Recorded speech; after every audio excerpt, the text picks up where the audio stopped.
I would like to welcome everyone to another of our evening sessions.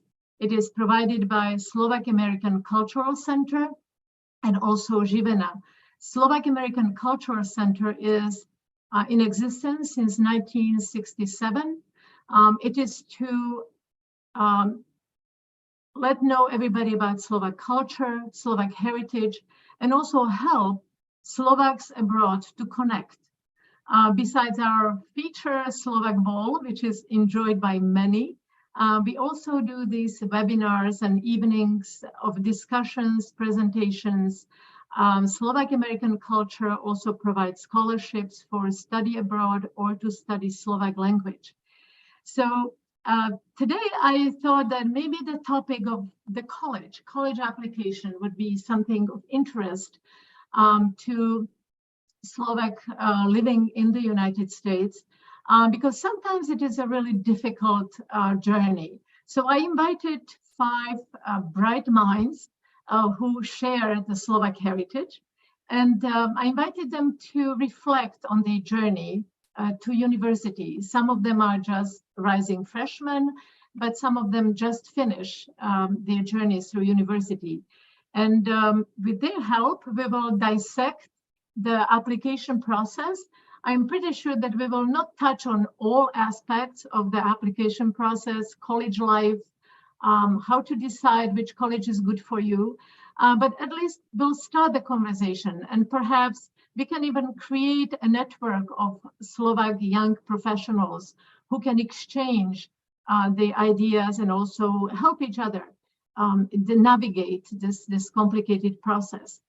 So without further ado, I would like to ask all of our panelists to introduce themselves. Could we start with Christina, because you're right first? Yes, my name is Christina. I'm a rising senior at Stony Brook University studying international relations and minoring in history. And I am from Slovakia, so I am an international student. And this past semester, I studied abroad in Madrid. Excellent. How about you, Saskia? Hi, I'm Saskia, and I'm an incoming freshman, and I'm going to Southern Methodist University, and I'm planning on studying political science on a pre-law track. Excellent. Andrew, could you follow? Yeah. Hello, my name is Andrew Pulver. I am a rising senior at Northwestern University, actually pursuing a dual degree in vocal performance and opera at the School of Music there, and computer science at the School of Engineering.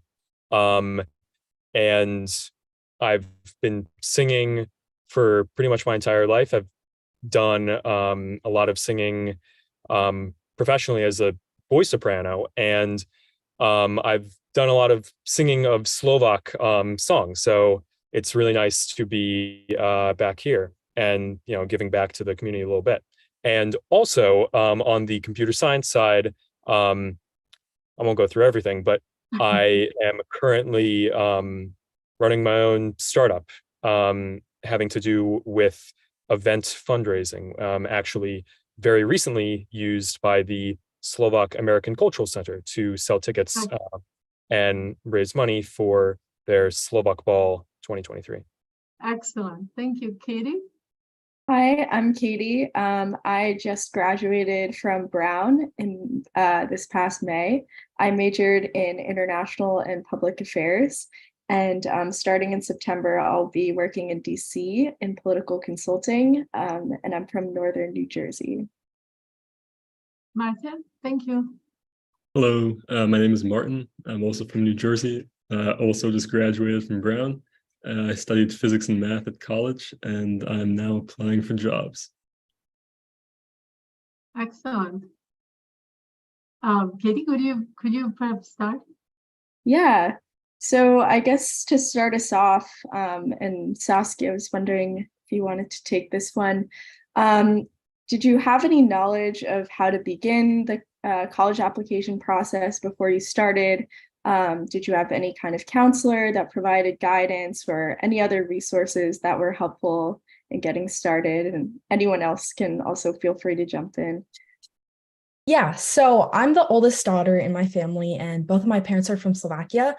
So with this whole process, I was a little lost when I first began it. I was pretty overwhelmed.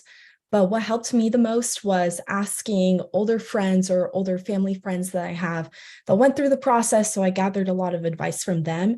But then I did a lot of my own research. And so I like to say I was like the guinea pig of the family trying to figure out my way through it all. But what was really helpful for me, I bought this big book off of Amazon. It's called Fisk's Guide to Colleges. And I went through it all during the summer and I highlighted and I looked at colleges. It's really great. I would really recommend it.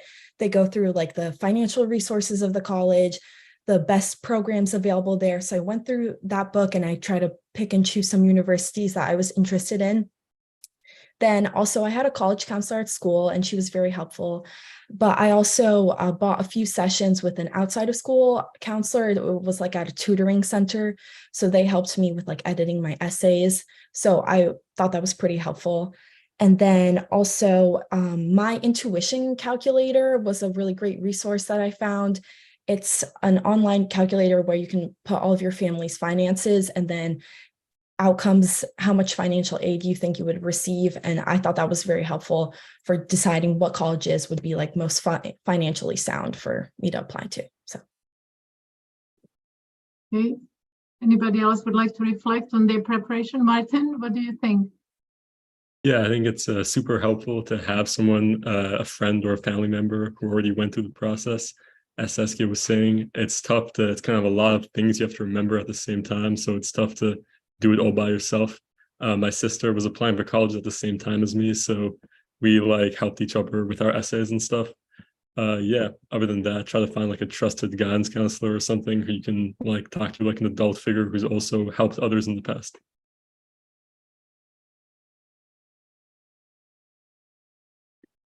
So do you think that the SATs, ACTs, and GPA are important contributor to where you apply or where you could apply? Christina, what do you think? I think that now, since SAT and ACT scores are optional for schools, there's less importance placed on test scores. Yeah, that's like different for students now. So I think that a test score or a high GPA can be like a contributor to a good application, but I think the most important thing on a college application is really how you sell yourself, especially through the essay, through the college essay and other supplemental things you might have to write, and also if you do an interview. And that's the most important, how you present yourself to the university. So do you think that you needed extracurricular activities? Like sometimes it's maybe over exaggerated. I don't know. What do you think, Andrew? Did you have to promote yourself with those extras? I mean, at least obviously I don't know what was going on when they were, choosing to admit me, but I would say definitely. Just because especially as Christina was saying, nowadays where SAT scores aren't required for most schools, there's a major emphasis placed on sort of like kind of the type of person you are and how you present yourself to the staff. And I think one of the most important things is that it's sort of like a thing that people don't understand. It's not like that you're doing like a lot of impressive things or anything. It's that you have an interest that you are really pursuing. And I think it's just that drive that they're looking for, regardless of what it is. So that, of course, grades are important. And if you have a good SAT score, it will never hurt. But definitely, like, especially if you or your child is like still an underclassman in high school or even, in middle school, you might want to be thinking about just how you will sell yourself, how you will market yourself to a college that is looking to accept you. Okay. Yeah, but it's quite intriguing. How do you create that persona which would appeal to somebody Yeah. who is sitting on the other side, right? Yeah, Katie, I why? think. What was your? Yeah, sorry, go. Oh yeah, this is the other thing is like you don't want to, I don't know, like architect your entire life around it, but you still want to, be able to paint yourself in a light that, shows that you have one or two really big drivers. So definitely if you're like in the later stages of high school, like nearing the application process, you want to get into some extracurricular activities and or academics that really put you down the path. But this should really Mhm. all be in an effort to kind of find what you love to do, right? You don't want to be like forcing yourself. So Right. basically, my piece of advice is as early as possible to try a lot of different things, to put it in the most vague terms possible, on purpose. Just like Yeah. whether I don't know, you're a big artist or a debate person or an engineer, whatever it may be, just to try out a lot of different things so that you can start to find what you're really interested in, both for your personal development and for a college application. Yeah. So, Katie, could you maybe reflect on why did you choose Brown? What other colleges you were looking at, and why was that the most appealing to you? Yeah, I think the two most important things for me were one, the resources that were available for my major that I was interested in, and two, the location, and also three, for many students will be like the financial package they give you, and if they're need blind. So one thing that for me about Brown that I really liked was that they had really good study abroad programs, and they had a really good international relations program, and they had a lot of funding for language based programming. So I took Russian at Brown, and they gave me a lot of funding in terms of being able to do research and go abroad. And then also the location is something that I liked about Brown, which is that it was in a small city. It still had a campus vibe, but it wasn't in a rural location, and it was somewhat close to home. Mm-hmm.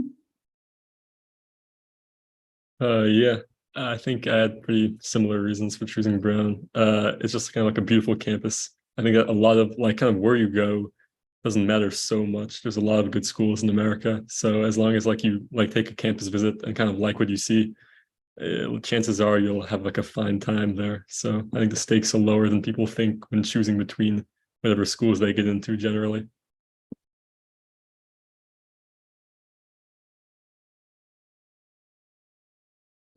Yeah, I agree with that. Just to like piggyback off of that point, I think like most students will create at least a small list, and most schools that you get into like will be great schools, and you can really make the most of the programs and resources at any school. So it feels life or death when you're going through it, but it's really not. You can really make the most of anywhere you get into. Pika? I think that like a lot of people place a lot of emphasis on like their dream school, but like for example, my dream school was American University, and I got in and then I couldn't afford to go. So I decided to go for obviously the most cost effective option, which was Stony Brook, since it's a public university. And I think that like I don't think I was missing out on absolutely anything. Like you could still get the same education for a lot lower price at anywhere else that you go. So I don't think that you need to be super hung up on one specific university, but you can make the most out of the resources that your school provides wherever you attend. Yeah, and I think that in addition to what you said, just because I just recently went through the process and I did ED1 to one school and then I did ED2 to another school and I didn't get into both. And so that like really took a mental toll on me. But looking back, it's not worth putting yourself through that mental stress because it'll just bring so many other complications in your life. And now when I was narrowing down my schools and then I had done my initial research, but then looking at the options I had and I did even more research into them, it made me feel more reassured. And then also it's good to keep in mind that the process is becoming more and more difficult because more and more people are applying to college. So I obviously try the hardest you can, put in the work and present yourself the best that you can, but you also do have to keep in mind that it is up to chance in a way with this process because it is so selective and there's so many people applying. So I think that was just a good reminder for myself throughout this process to like help keep the stress down and be positive. So.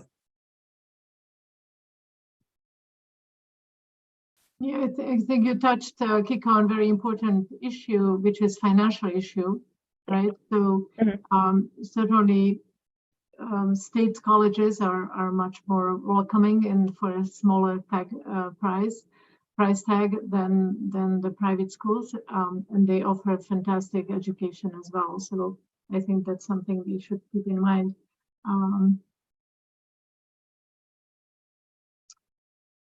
Anybody would like? Yeah. It's something to think about when you're applying early decision or early action. It's tough to compare like the offers you'll get from the financial aid of different schools if you're locked into one school. It's not a good look to like get an early decision and then not go. So I think that sometimes you should just wait for like I applied early decision and it was a good choice for me because I knew where I wanted to go, but it's often a better choice to wait, see what you get into. Even if you get waitlisted, like you still might get in. So you'll have like more options that way. Like I said earlier, what I found helpful was it's called My Intuition Calculator, I believe. And like I said, you put all your family's finances, so that can also help you figure out what school will give you the best financial package before they even arrive. So that can also be helpful for like the early decision, like binding agreement thing. And also a lot of schools have calculators on their website too. So that can also be a helpful resource.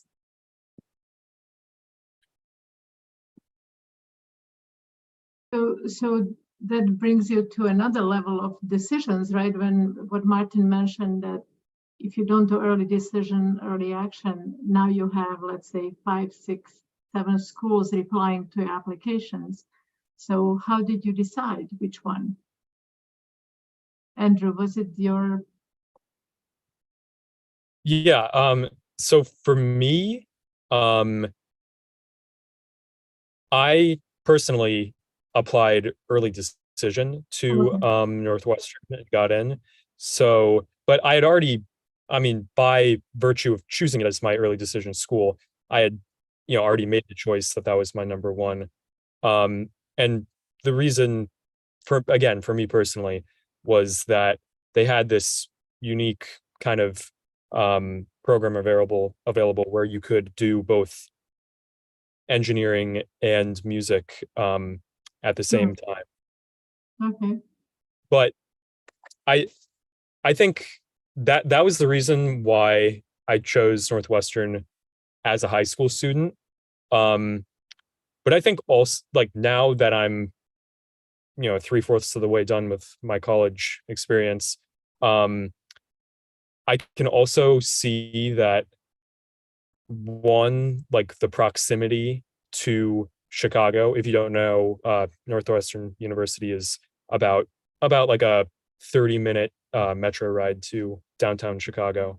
Has really been something I've enjoyed, and I'm big on academics, and I didn't necessarily think that like having the city there. I thought it would be fine, but it's given me way more in terms of social opportunities and professional opportunities than I'd realized. So I enjoyed the proximity to the city as well. In addition, everyone is just very nice here. But yeah, having said that, it's wherever you go, you will have a good time if you want to, and if you want to be academically successful, you will be.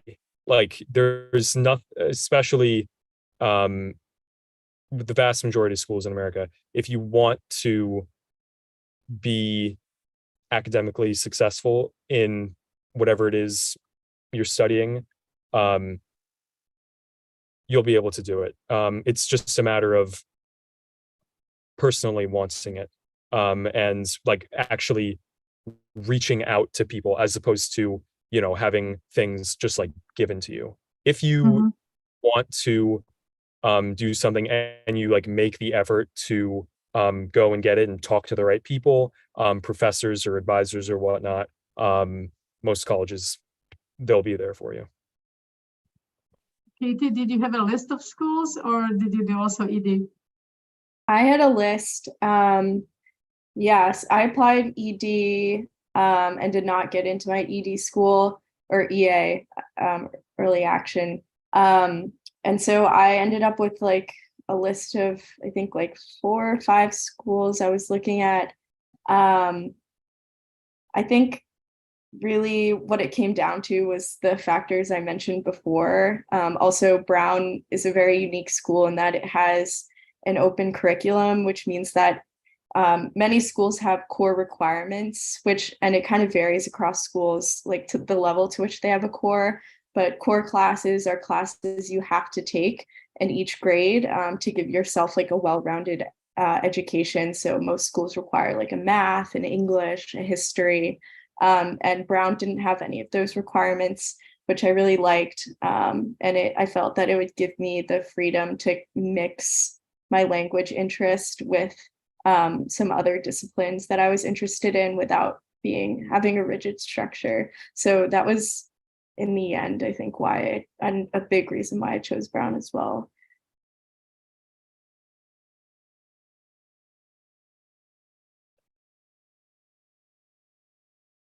Okay, so we have some questions in the chat. So they said, what was the most challenging part of the college application process? Hika, can you take it on, and maybe people can comment on it? Yeah, I think the most challenging part was first deciding where to apply, since there's like so many options around the country. Like I applied to over 20 schools because I didn't know where I really wanted to go. Like I said that American was my dream school, but then also like I'm thinking now, like I also wanted to go to Fordham, like yeah. So I applied to a lot because I was trying to see where I could get in, and also so I would have enough options. So for me, I couldn't decide because I'm very indecisive. But I would also say that just I think writing the essay could be hard for some people because you have to write about yourself, which you never really do in high school. I feel like you write more analytical pieces in English history class or something like that. And for a lot of, it was difficult to write such a personal piece that would work because you write like a general college essay that you submit to each university. And that was hard to be able to write, for each university the same thing. So I think that I had to revise it a lot of the time. And I thought my college essay was good, and now I look back on it and I'm like, oh, it's so bad. So yeah, I think that. So the essay. What about you, Martin? Yeah, taking the SAT is like an unpleasant experience. It's stressful. It's probably like at least for me, it was like kind of feels like the single moment that your future hinges on the most. Yeah, the essay was also difficult because you kind of have to convince people to like you who like you don't know, and everyone's doing the same thing. So how do you separate yourself? But yeah, just like I think doing your best, and then it's fine no matter what happens is generally good advice on both. I think also just not comparing yourself to others, your classmates around you, or your family friends or your friends, because like I said, everyone's situation is unique, and the college admissions team is who makes the decisions, and you never know what's going on behind those closed doors.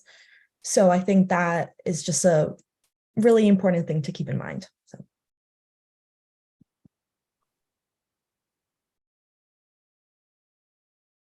Katie, did you find anything particularly stressful?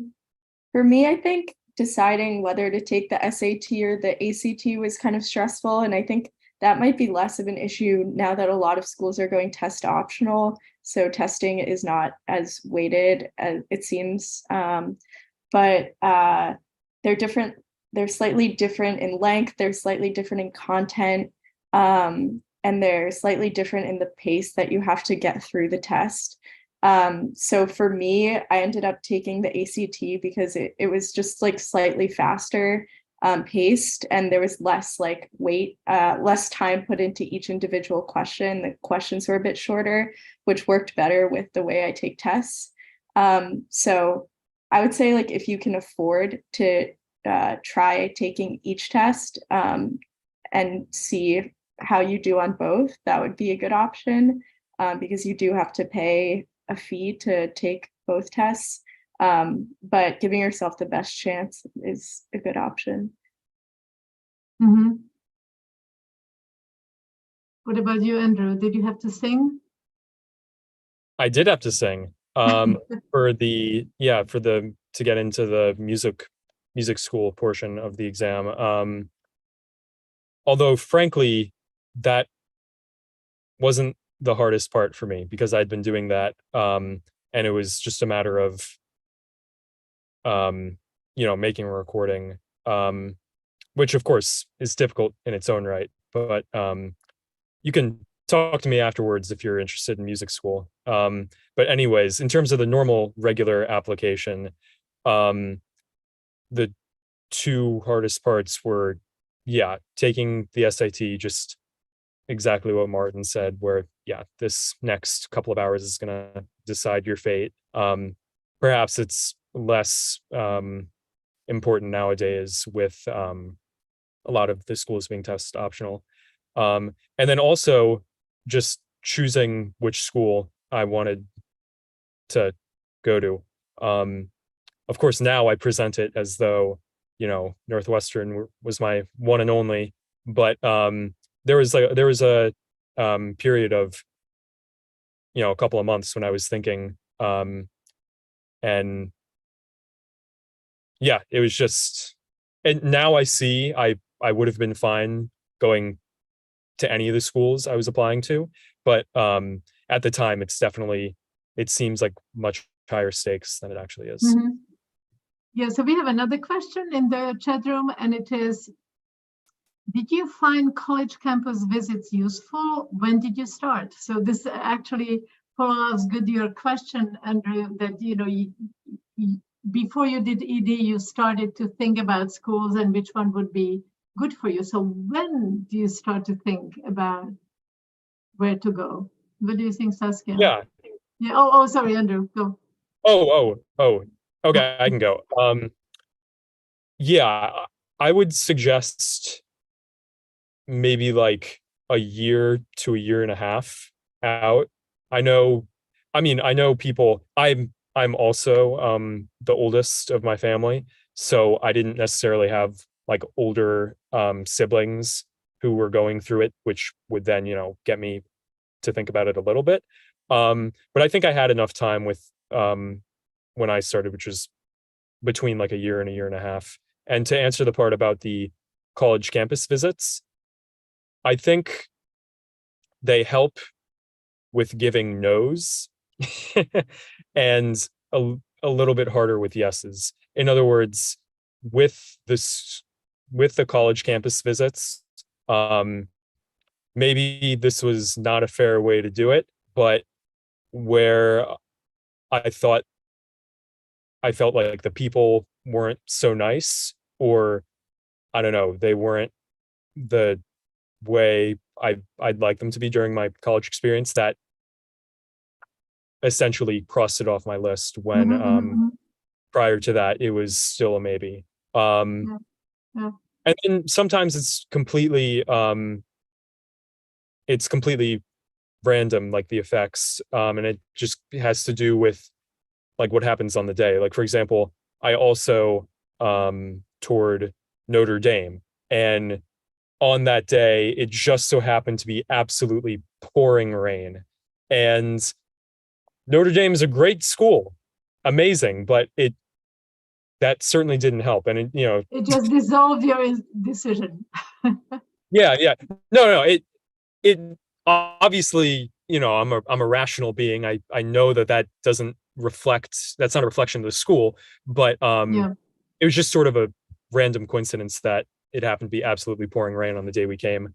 So yeah, that's my big piece of advice, that at least for me, the most important thing when visiting a school is to make sure you think you like the people, both like students and like tour guides and other people. And if you can, like, talk to just some administrators or professors, like literally just if you're interested in computer science, in my case, like email a random computer science professor. Hey, can I meet with you and a computer science student you suggest? And honestly, you'd be surprised in like how much people will say yes if you just go out west. Very true, very true. So we have another question, and it says, was there something during the application process you wish you had done better? So Saskia, you just went through it, so you can start and then people can comment on it. Yeah, so I think I wish I had started a little earlier in terms of like the essays and fully finalizing my college list. So the summer before senior year, I spent a month in Paris for like a study program. So that took up a significant chunk of my time. And while I was in Paris, I was not in the mood to write my college essay. And when I came back, and then it slowly turned into later and later. And with this, I went to a very rigorous school. So the amount of like the work didn't stop in addition to the college process. So I ended up becoming overwhelmed. So my biggest piece of advice would be definitely start picking schools during the summer. And if you can, have a finalized list in August, and definitely start with your Common App essay in the summer, like beginning of summer, so you can have it done, over with, and then you can focus on senior year and then everything else later. So that was like my biggest thing. I wish I had done better. So definitely agree with that point, just because for most schools, or many schools, they also require supplemental essays. So the Common App is like one essay that's used to apply to every school that accepts a Common App, which is most schools. Then many schools have a smaller essay that's like why blank, and then maybe another one that is more specific. So you have to write the Common App, and then oftentimes go through and write all these other smaller essays, which require a good amount of research because they're more specific to the school itself. So yeah, those kind of caught up on me. And I would definitely recommend getting the Common App out of the way early and kind of scheduling when you're going to write those supplemental essays, or at least check if your school has them, as the school that you want to apply to has them, so you can schedule everything accordingly. I think I would have applied to scholarships before college, because I didn't really know that you could apply for scholarships as a high school student as well. I thought they were solely reserved for university, but I definitely regret that because it could have given me more money when I needed it. So like check with some extracurriculars you're part of, organizations you're part of, your high school, or even some colleges offer scholarships even for like incoming freshmen or high school seniors especially. And now I know, but then I didn't. Yeah, one minor thing I did, which wasn't smart, is that I was thinking about like, oh, what's the best college for like the major I'm interested in at the time. And I think that doesn't make sense because kind of for most majors, I mean, not all, but most undergrad, like it doesn't really matter like which school has like, oh, the best graduate program for a specific thing.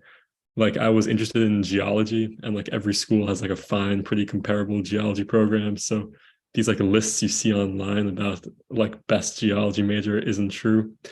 And also like you're gonna change. Like I'm no longer a geology major. Like you're probably gonna change anyway. So just not something to worry about. I spend too much time thinking about like if there are slight like gradations and which is better, but doesn't exist.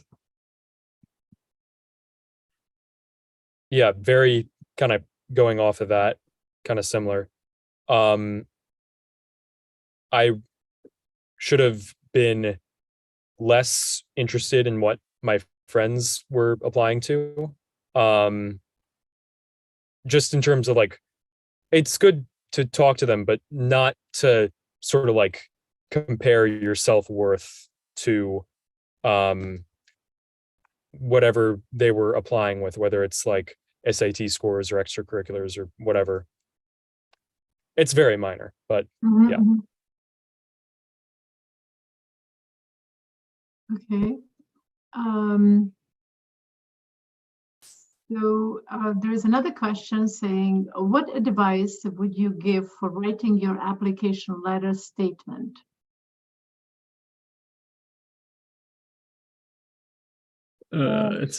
Sorry, you can go.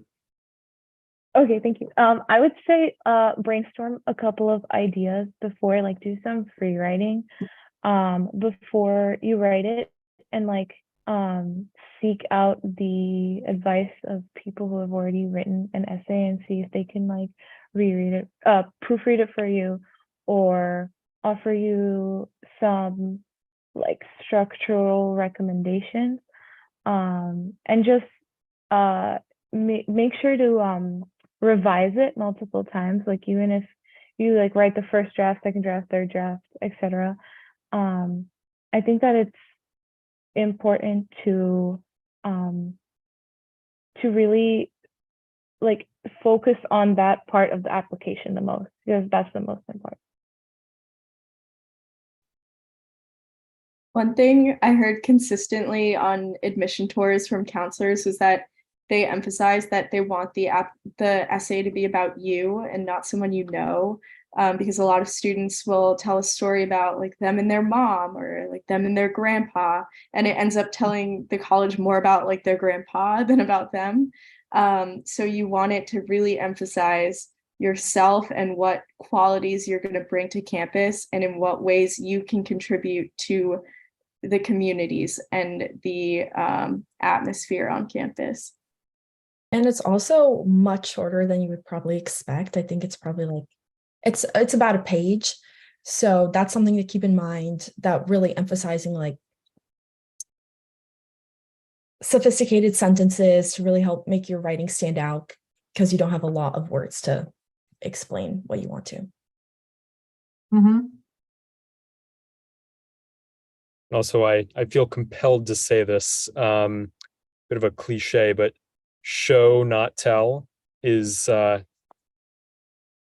it's just a piece of advice that people give writers. In other words, when you're trying to say something, let's say you want to say you're very creative. Don't just say you're creative like directly in a sentence. Sort of build it into your story such that when the person is reading it, they're not literally reading, oh, I'm a really creative person, I love to draw, or whatever it may be, but that they can glean that from your writing and the stories about yourself or whatever it is you're writing about. Okay, so we'll go to one more question and then we'll go to icebreakers. But first we'll do this one. Besides building the resume with extra curriculum, how important it is to take app classes or some better than others? Yeah, I think it's important to take, like, I mean, every high school is different, but like if you can, I think it's one of the important factors to get into a good college, to like take some AP classes, do well in them. It's not like the most important factor, but like if you have capacity, I think you should do it. Yeah, also, I think that Oh, sorry. Oh, it's- I think that AP classes and college classes, like dual enrollment classes, allow you to not have to take some of the common curriculum classes that you have to take like your first year in college. So you save money that way. You can graduate early if you already come in with a certain amount of credits into university. And it also helps you know what the structure of university classes are like. And usually these classes are free. So you're like saving a lot of money, let's say. Saskia, you wanted to say something. Oh, I was just going to say something similar to Christina. So, Okay. Okay, so should we do the icebreakers? Where are the icebreakers?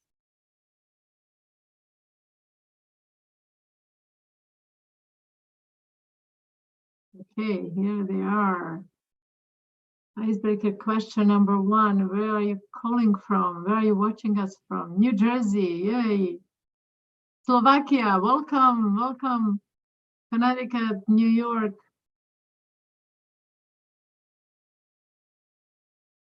Excellent. What comes to your mind? What comes first when you hear college? Stony Brook University, the dorms, necessary, expensive.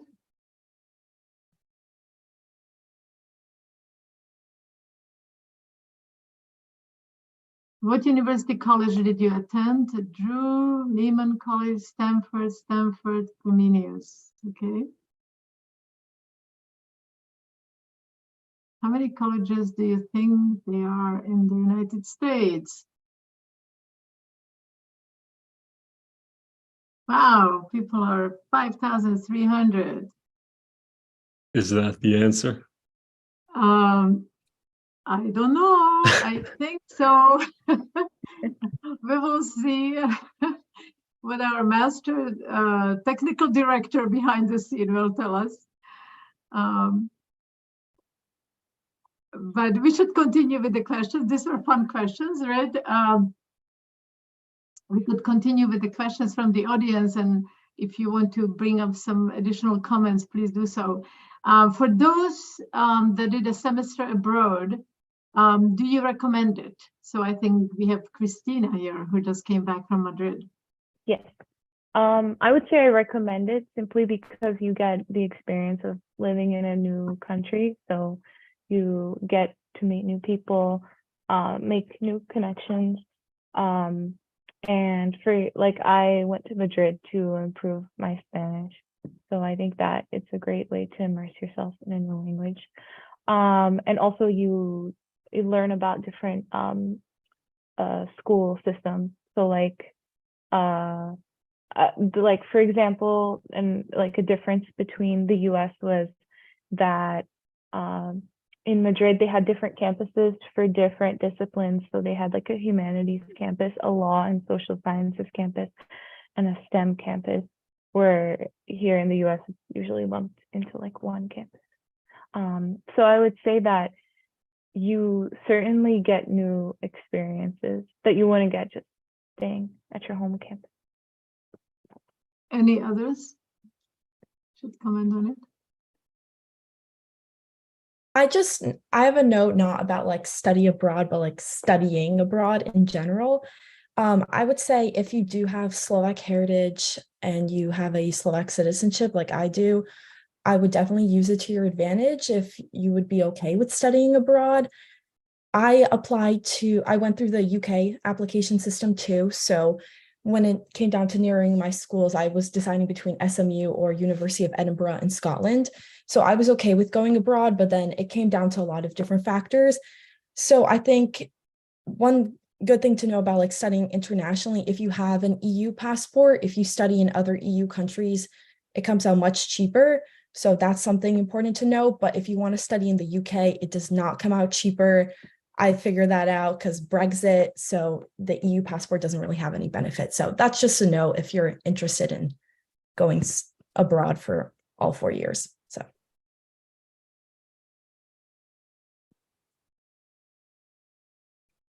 Okay. So question. So what now you get answers from your applications. You, let's say, send it to 5, 6. I don't know if you did that. We have 2 EDs, 3 EDs. So maybe Pika and Saskia were the only ones. How did you decide from all these applications when they came in? As you are admitted, how do you decide? What do you compare? How the campus looks like? Do you compare the curriculum? Do you compare the financial aspects? What was the critical decision factor you employed? I would say the most important factor for me was certainly affordability, because since I'm an international student, financial aid is a little bit more difficult to come by. So I particularly chose Stony Brook University because of the cost, but also because they were opening up the international relations program for the first year at that university. So I knew that I would be sort of like one of the first people to graduate with that degree. I don't know. It sounded like I would be very, I guess like special in a way. I don't know. So I did that, and also because of the location, because I still wanted to stay. I live in New York, so I wanted to stay closer to New York City, but not exactly still be in the city. And I went on a tour there in high school as well, so I already knew what to expect. For me, it was very hard to imagine to go to a university where I hadn't visited. Yeah, so those are some reasons. Same for me. I would say finances were the biggest decision. Sorry, played like the biggest role in making my decision. Also, the 2 schools I was picking between were polar opposites. One was in Scotland, one was in Texas, one was really big, and one was a much smaller university. So I ended up going with a smaller university just because I'm a little bit more reserved. So I thought that having more personal attention from like professors and having multiple advisors was better. And also SMU gave me good benefits with like the honors program, and like the pre-law program too. So that meant I would just have more personal attention and more resources. So I went with that for that reason. Okay. I guess I have a question for everyone, since everyone else is in college. Like, what shocked you the most once you got to college that you weren't expecting? Just how you have a lot of like free time to do whatever you want. Like no one's really looking over your shoulder like they are in high school. And you have to learn how to organize your time yourself, because you have like 1 to 2 classes per day, but you have the rest of the day free, but you have more work. So you need to be able to form some time management and organization skills that they don't necessarily teach you in high school. So it's more like a learning process that you go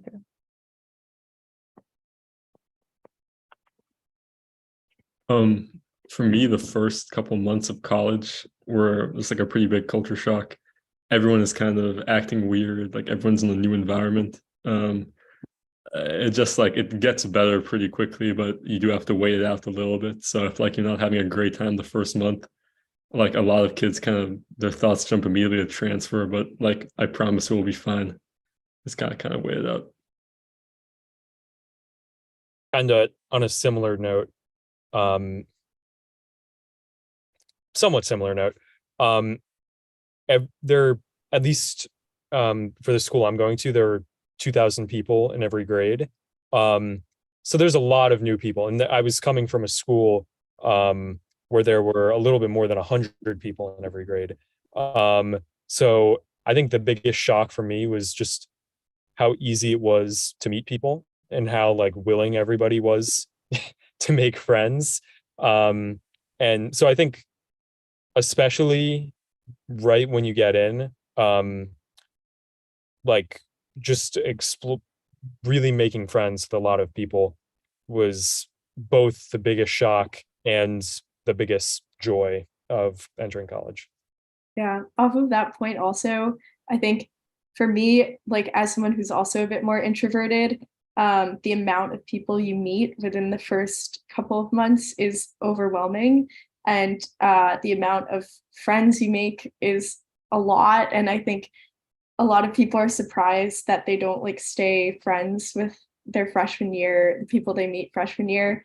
And most people don't, is what I'd say. Like everyone just meeting everyone so quickly, and there's so little time to like really get to know each other, especially in those first few days. So I definitely second Martin's point that just give it time to settle, and it will become way less overwhelming within the first couple of months. Yeah, just to find the classrooms can be challenging, right? Yeah, especially if it's a big campus. Yeah. In So fact, the biggest, just a little funny anecdote, the biggest building at my college literally has a website to help you find your classroom in it. Like it's absolutely massive, 5 floors. And yeah, so they help alleviate that very specific anxiety just a little bit.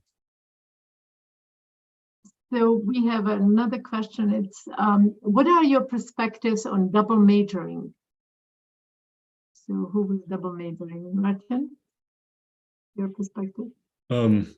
Brown has a system, so there are no minors at Brown, but there's an AB and SEB, and sometimes, especially for like science classes, that means you can get the same major with like a different letters at the end with fewer classes or more classes. So I took one major SEB and one major AB, which is kind of similar to a major minor at another school. I would say only double major if like don't not take classes you're very interested in for the sake of double majoring. Like one major is fine. I happen to be really interested in 2 different things, and there was a lot of overlap between the required classes, so it worked out for me. But it's not something that I think like jobs really like care about that much. I would say more focus on taking the class that interests you, and whatever majors naturally come from that is probably best. Yeah, I am in the situation, unlike Martin, where the 2 things that I'm studying are completely opposite from each other, at least in terms of like the required classes. Just a reminder, that's computer science and opera. So yeah, in terms of job prospects, getting the 2 together, there is really nothing that a person looking for a computer scientist would find even more attractive about a person with a computer science degree and an opera degree, or vice versa. So for me, it was all personal interest, in very strong personal interest in both. But yeah, the only thing, at least for me, is that they're both a lot of work, and don't do it unless you really, really, really enjoy both of them, because otherwise you'll have a difficult time keeping up. There were definitely people who tried doing both of them, or both an engineering and a music thing, and ended up dropping one of them just because they weren't fully interested in one of them. And Yeah. it really, in terms of double major, I mean, I'm actually getting a dual degree, which is even more of a dual education than a double major. But the point is that to really immerse yourself in 2 different subjects, you need to really enjoy them to be able to get all the work done. So that would be my only thing. Like, it's from an employer's perspective, having a single degree, or I'm sorry, a single major is fine. So don't force yourself to do a double major if there are classes that you would much rather, or if you'd rather take a breadth of classes as opposed to going into 2 specific majors. What about you, Katie? Yeah, I considered double majoring because I took Russian. I took a lot of language classes, and I thought, well, maybe I might as well just get the Slavic studies major.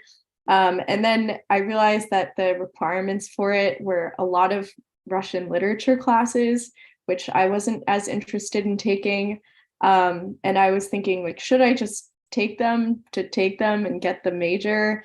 And my advisor basically said, no, don't do that, because one, you won't be able to take classes you actually want to take.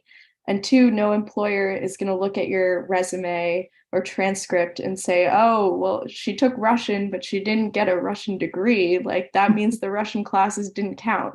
Like, they'll still see that you took them. And on your resume, you can write in the top, like, you know, these are classes that are relevant to the job I'm applying for. So a degree is just a fancy title, but you can take a lot of the coursework that leads up to the degree, and it will still be really attractive to employers. Okay, so I would like to ask the audience to give us a feedback at some point. If you could write us recommendation, what would you like to hear about? What was not discussed, maybe for the future, that would be really helpful, because this is for you. So we would like to also tailor our future webinars for your benefit, for the benefit of our audience. Going back, we have just a couple more minutes left. So we have one more question here. What benefits did you get from the honors programs? Is it worth it? So for example, I'm not in the honors college at my university, but I'm in a different honors program, which is called University Scholars. And through that, I was able to take different seminar classes in my first year. So I was able to meet like most of my friends in that program. I was also able to benefit from personalized advising, because in that program, we stay with an advisor, the same advisor for all 4 years. But I know if people are just in a generalized course of study, they have to change advisors each year, or each time they go and want to see an advisor. So I had that, and I also was able to do a teaching assistant position for the freshman seminar class in my second year of university. And it's also good it looks good on if job applications, resumes, if you're applying for scholarships. So yeah, it's just a additional point of assistance, I would say, in your college journey. Yeah. I mean, I haven't yet got to college, but I'm in the honors program for when I step in the fall. But what they've said that are the benefits of it are like a lot smaller classes. So I really like that personal attention. And you also get special like study abroad opportunities that other people don't get. And there's a lot of networking events and special like internships that they can get you. So that seemed appealing to me. Excellent. So very last question I have, and it is, and then I would like you to each just maybe give one little nugget of wisdom, or what comes to your mind about college hunting, college experience, college journey. But before that, I will just ask you a last question. Do you think your knowledge of Slovak or Slovak heritage helped you in standing out during the application process? So who would like to take that? I mean, for me, it's different because I'm an international student. So obviously everyone always sees that I'm from Slovakia. I would say that it certainly did help, because it's like a different part that many people, don't possess. And also being bilingual is obviously an asset for anything. So I would say that your Slovak heritage will help you stand out in your college application. I think a lot of people, I think that there's a universal theme of like children of immigrants. So I think what helped me, was just how you apply your Slovak heritage into like the activities you do or your interests. I think that can like strengthen it, because there's a lot of people who have parents from other countries. So I think that's an important thing to keep in mind too.